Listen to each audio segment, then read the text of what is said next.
तो बच्चों आज हम इस वीडियो में पढ़ने वाले हैं क्यूब के बारे में, ठीक है, जिसको हम हिंदी में क्या कहते हैं, घन कहते हैं। ठीक है, इसका बेसिकली मतलब क्या होता है कि ऐसा फिगर जिसकी सारी डायमेंशन क्या हो, इक्वल हो, यानी हम इक्वल इसको एक्स एक्स एक्स या फिर ए भी मान सकते हैं हम। ठीक है, तो नॉर्मली हम ए के टर्म में फॉर्मूला इसका पढ़ते हैं, तो इसलिए हमने ए मान लिया है। ठीक है, इसमें सारी साइड्स क्या होती हैं, इक्वल होती हैं।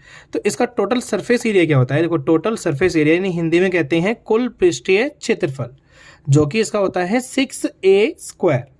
ठीक है, अगर ये बॉक्स पूरा क्या हो, क्लोज्ड हो, यानी अगर बंद डिब्बा हो, ठीक है, तो उसका अगर सरफेस एरिया यानी क्षेत्रफल निकालना है तो आप इस वाले फॉर्मूले को लगाएंगे, यानी 6a²। ठीक है, अगर बॉक्स हमारा वन साइड ओपन हो, यानी ऊपर से या नीचे से किसी भी साइड से ओपन हो, ठीक है, तब हम फॉर्मूला लगाएंगे 4a², यानी कर्व्ड सरफेस एरिया। ठीक है, इसको हिंदी में कहते हैं वक्र पृष्ठीय क्षेत्रफल। कब लगाएंगे, जब हमारा बॉक्स क्या होगा, वन साइड ओपन होगा। ठीक है, अब हम बात करते हैं अगर हमारा बॉक्स टू साइड ओपन होगा तब कौन सा फॉर्मूला लगेगा। ठीक है, तो मान लीजिए अगर हम रूम की बात करते हैं, ऐसा रूम जिसकी सारी डायमेंशन क्या है, सेम है, यानी कि लंबाई चौड़ाई और ऊंचाई क्या है, सेम।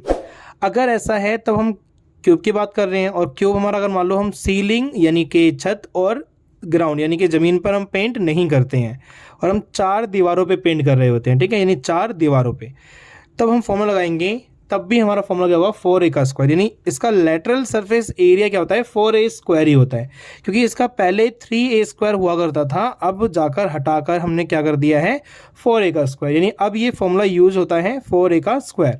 बेसिकली अगर किसी चीज़ का फॉर्मूला नहीं होता, जैसे इसका कर्व सरफेस एरिया होता है पर लेटरल सरफेस एरिया होता ही नहीं है, अगर नहीं होता तो आप ऊपर वाला ही फॉर्मूला सेम लगाएंगे। ठीक है, यानी इसको हिंदी में कहते हैं पार्श्व पृष्ठीय क्षेत्रफल।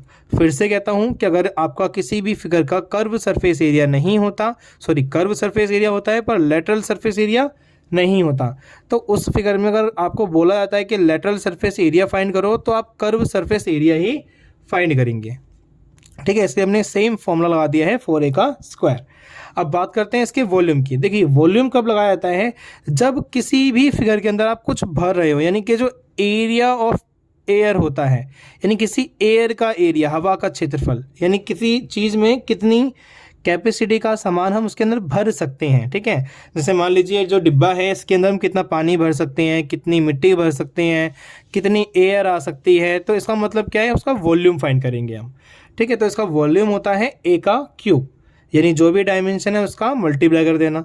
ठीक है, कितना, 3 टाइम्स। ठीक है, तो देखिए आगे क्या है, पेरीमीटर। इसका पेरीमीटर, क्योंकि ये स्क्वायरिकल पार्ट होता है, स्क्वायर जैसा होता है, इसलिए हम स्क्वायर का पेरीमीटर क्या होता है, 4a², इसलिए हम इसको पेरीमीटर क्या लिखते हैं, 4a, सॉरी 4a² नहीं होता, स्क्वायर का 4a होता है, इसलिए हम इसको 4a लिखते हैं। ठीक है, फिर हम बात करते हैं टोटल लेंथ ऑफ एजेस, यानी जो इसके एजेस हैं, यानी जो ये सारे साइड्स हैं ये इसके, ठीक है, 1 2 3 फिर 4 5 6 7 8 9 और ये 10 11 एंड 12, यानी इसमें कितने टोटल एजेस हैं, 12। तो अगर हम टोटल लेंथ ऑफ एजेस निकालें, यानी किनारों की कुल लंबाई निकालें, तो फॉर्मूला क्या लगाएंगे हम, 12a। और 12a क्यों लगाएंगे, देखिए क्योंकि इसमें ऐसे नॉर्मली फिगर में क्या होता है, 4 लेंथ होती है, यानी कि 4a लेंथ के अकॉर्डिंग ले लिया, फिर 4b यानी कि 4 बेस के अकॉर्डिंग, ब्रेथ के अकॉर्डिंग ले लिया, और प्लस में 4 हाइट के अकॉर्डिंग ले लिया। ठीक है, तो 4 4 4 कितना हो गया, 12a हो गया। इस वजह से हमने क्या लगाया था, 12a फॉर्मूला लगाया था। ठीक है, यानी टोटल लेंथ ऑफ एजेस क्या लगाएंगे हम, 12a। ठीक है, आई होप आपको समझ में आया होगा।